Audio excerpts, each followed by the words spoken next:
Sa pagsisimula ng taong ito, maraming mga bagong motorcycle scooter ang inilabas ng iba't ibang mga branch sa iba't ibang bansa na unti-unti nang dinadala ngayon sa Pilipinas, kagaya na lamang ng kararating lang na bagong Yamaha NMAX Turbo 2025 model.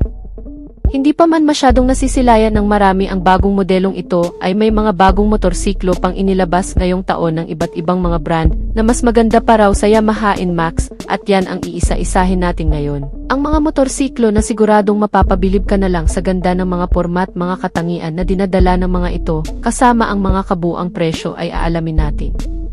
Pero bago yan syempre, kung bago ka pa lamang po dito sa ating channel, ay huwag kalimutang pindutin ang subscribe button pati na ang notification bell para naman ma-update kita lagi sa ating latest video upload.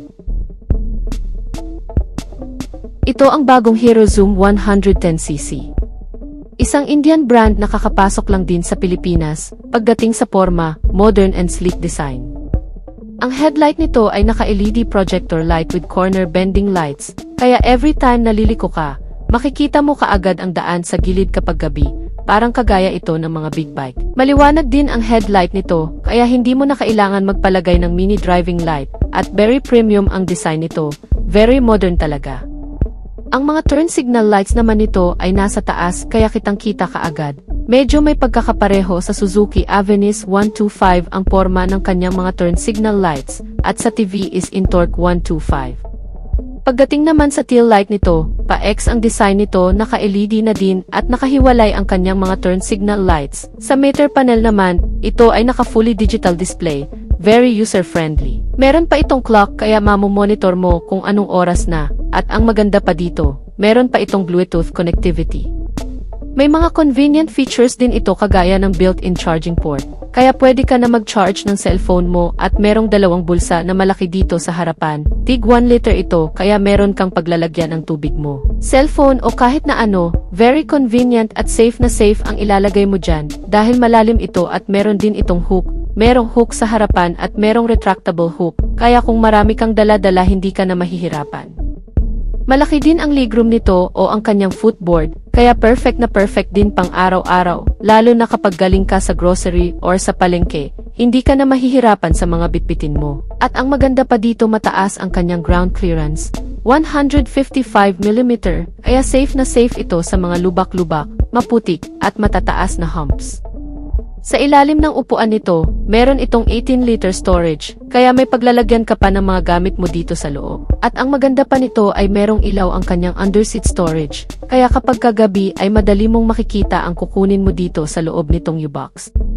Nandito na din ang tangke nito, ang fuel capacity nito ay 5.2 liters, parang 125 or 150cc lang ang fuel capacity nito, kaya matagal-tagal bago ka maubusan ng gasolina. At very fuel efficient itong Hero Zoom na ito dahil ang fuel consumption nito ay nag-average lang ng 50 to 52 km per liter. Napakatipid sa gasolina kaya perfect na perfect din to pang hanap buhay o pang long ride dahil sa isang full tank mo ay talagang malayo na ang mararating mo. Pagdating naman sa makina nito, ito ay 110.9cc, air-cooled, 4-stroke. Single overhead cam engine, 2 valves, at ito ay fuel-injected na din. Ang maximum power nito ay 6 kilowatts at 7,250 RPM, with a maximum torque of 8.7 Nm at 5,750 RPM, at sa starting system nito, bukod sa kanyang electric push start, ay meron pa itong kickstart kaya kung sakaling pumalya ang electric push start mo, ay hinding-hindi ka magtutulak. Pagdating naman sa mga gulong nito, naka-tubeless na ang mga ito. Ang sukat ng kanyang gulong sa harapan ay 90x90x12, sa likod naman ay 100x80x12, naka-diamond cut alloy wheels ang kanyang mags kaya magandang tingnan.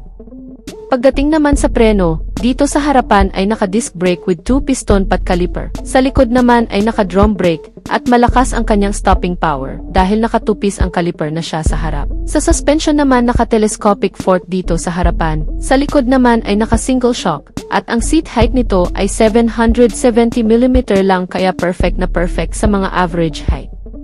Siyempre siguro kahit 5 flat ang height kayang-kayang madrive ang motor na to. Dahil napakababa lang ng kanyang seat height, kaya madali itong maida-drive kahit na mga beginner rider o yung mga nag-umpisa pa lang.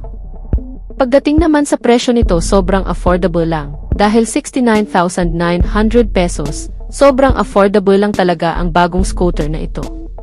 Pero ang mga specs and features ay very advanced ang technology, kaya talagang nakakahanga din ang gawa ng India. Available na yan sa mga dealer ng Hero nationwide. So yan na muna ang ating latest news and update mga ka-Wizard Moto. At kung bago ka pa lang sa ating YouTube channel, ay huwag kalimutang mag-subscribe. Sa ating mga solid subscriber ay maraming salamat sa inyong walang sawang pagsuporta. Antabayanan lang ang ating susunod na video upload. Ride safe and God bless as always.